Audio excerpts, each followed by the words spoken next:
Dr. Livingston, I presume. I'm Mother Miriam Ruth, in charge of the convent where Sister Agnes is living. How do you do? You needn't call me Mother if you don't wish. Thank you. Most find it uncomfortable. Well, I'm afraid the word brings the most unpleasant connotations in this day and age. yes. Or it forces a familiarity that most are not willing to accept right off the bat. I see. So, you may call me Sister. I brought Sister Agnes for her interview. They're letting her stay with us as convent until the trial. Yes, I know. And I wanted to offer my help.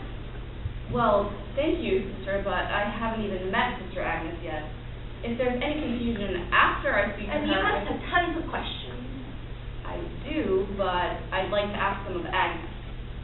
She can't help you there. What do you mean? She's blocked it out. Forgotten it. I'm the only one who can answer those questions. How well do you know her? Oh, I know Sister Agnes very well. You see, we're a contemplative order, not a teaching one. Our ranks are quite small. I was chosen to be Mother Superior about 4 years ago, just prior to her coming to us. So I think I'm more than qualified to answer any questions you might have. Would you mind not smoking? Yes. Sorry, I should have asked if it bothered you. Never offer an alcoholic drink, isn't that what they say? You were a smoker? 2 packs a day. I can beat that, Sister. Lucky strike. My sister used to say that one of the few things in this crazy world to believe is the honesty of unfiltered cigarette smokers. How a smart sister. And you have questions. Fire away. Who knew about Agnes's pregnancy? No one. How did she hide it from the other nuns? She undressed alone. She bathed alone. Is that normal? Yes. How did she hide it during the day? She could have hidden the machine gun in here if she wanted. And she had no physical examination at the time. We're examined once a year. Her pregnancy fell between our doctor's visits. Who found the baby? I did. I'd given Sister Agnes permission to retire early that night. She wasn't feeling very well. I went to her room a short while later. Were you alone when you found it? No. Another sister, Sister Margaret, was with me. It was she who called the police. Did you find a diary, letter? I don't understand. Something to clue you in on the identity of the father? Oh, I see. No, I found nothing. Who could it have been? I haven't a clue. What men had access to it? None as far as I know. Was there a doctor? Yes. A man? Yes, but I told you she never saw it. Was there a priest? Yes, but What was his name? Father Marshall, but I don't see Miss Candidate. He's very shy. Could there have been anyone else? Obviously there was. Then why didn't you care to find out who? Believe me, I cared very much at the time. I did everything short of asking Agnes herself. Then why didn't you ask her? If she doesn't even remember the birth, do you think she'll admit to the conception? Besides, I don't see what this has to do with it. Oh, come on, sister. What we do know is that somebody gave her that baby, doctor. But that happened some 12 months ago, and I don't see how the identity of that someone has anything to do with the trial. And why do you think that? Don't ask me those questions, dear. I'm not the patient. But I'm the doctor. I'm the one who decides what is or is not important here. Yes. Then why are you avoiding my question? I'm not avoiding. Who is the father? I don't know. I'd like to see her now. Doctor, I don't know how to put this politely, but I don't approve of you. Not you personally, but... The science is like hiding. Yes. I want to ask you to deal with Agnes as speedily and as easily as possible. She's a fragile person. She won't hold up under any sort of cross-examination. Sister, I'm not with the Inquisition. And I'm not from the Middle Ages. I know what you are. You're a surgeon. And I don't want that mind cut open. Is there something in there you don't want me to see? I want you to be careful, that's all. And quick? Yes. Why? Because Agnes is different. From other nuns? Yes, I can see that. From other people. She's special. In what way? She's gifted. She's blessed. What do you mean?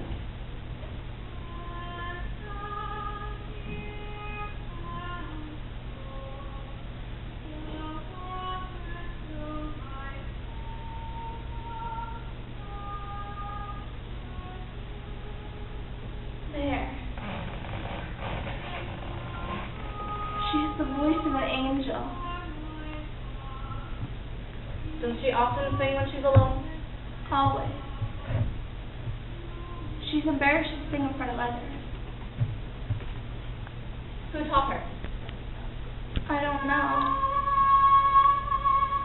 When I first heard that voice, I was thrilled. But I couldn't connect it to the simple, happy child I knew. And she was happy, Doctor. But that voice belongs to someone else. Would you send her in now, please? You will be careful, won't you? I'm always careful, sister. May I stay? No. I'll send her in.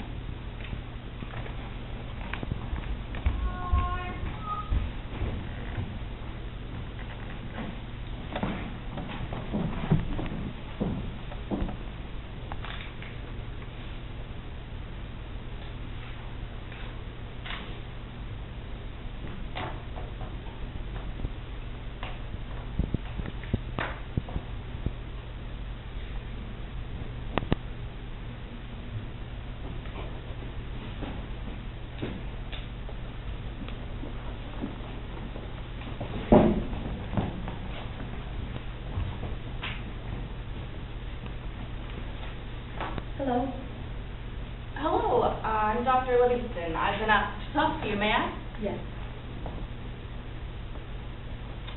You have a lovely voice. No, I don't. I just heard you. That wasn't me. Was it my receptionist?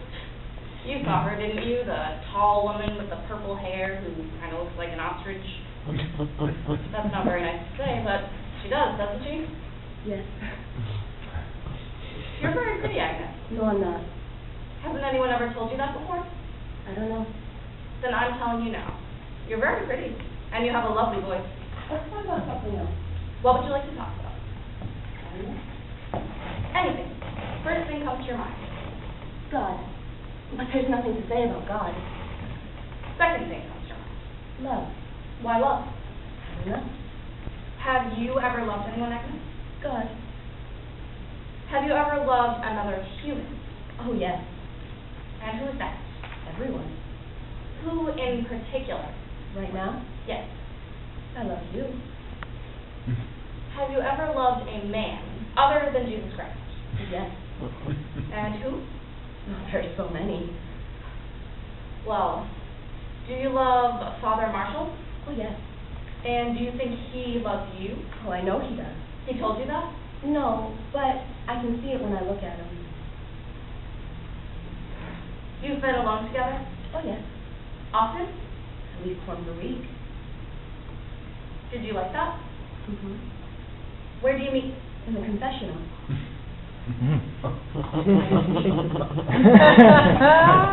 Did you ever meet You want to talk outside? about the baby, don't you? Would you like to talk about it? I don't know what they're talking about. I think they made it up. Who? The police. Why shouldn't they? I don't know. Do you remember the night they said it came? No, I was sick. How were you sick? Something I ate. Did it hurt? Yes. Where? Downstairs.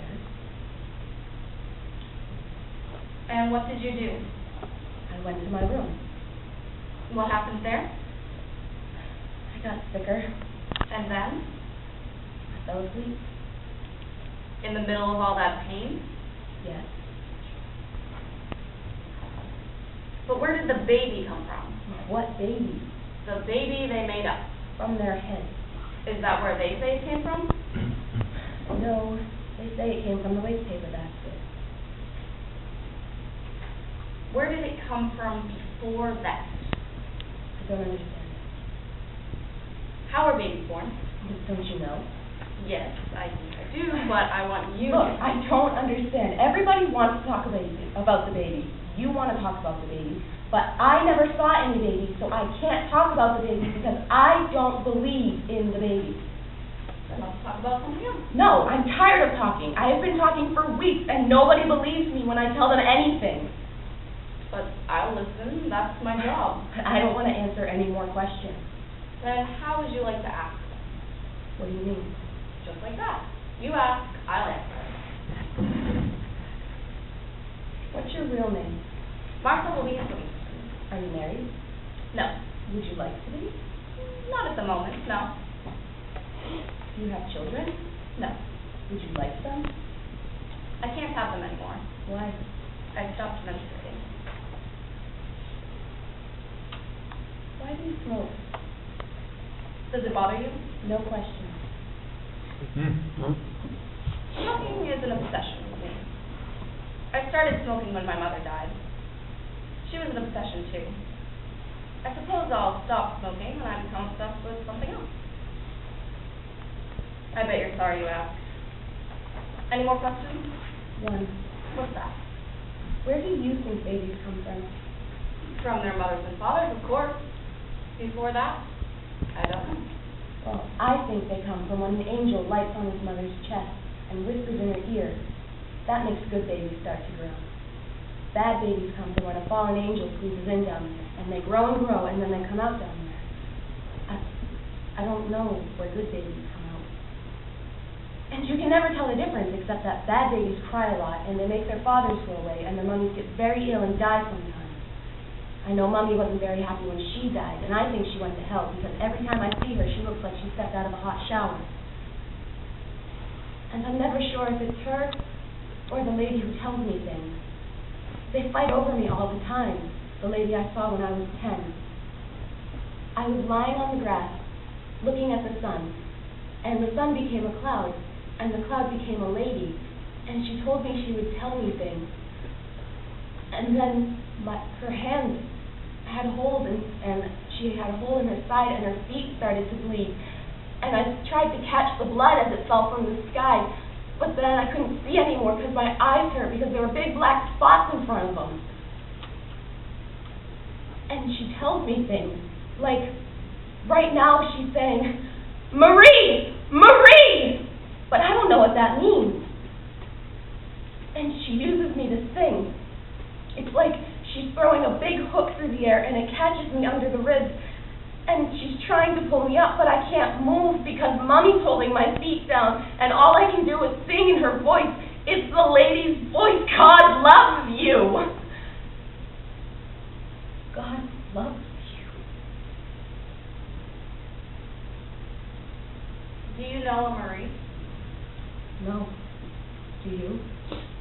Why should I? I don't know. Do you hear them often before? I don't want to talk anymore. I just want to go home.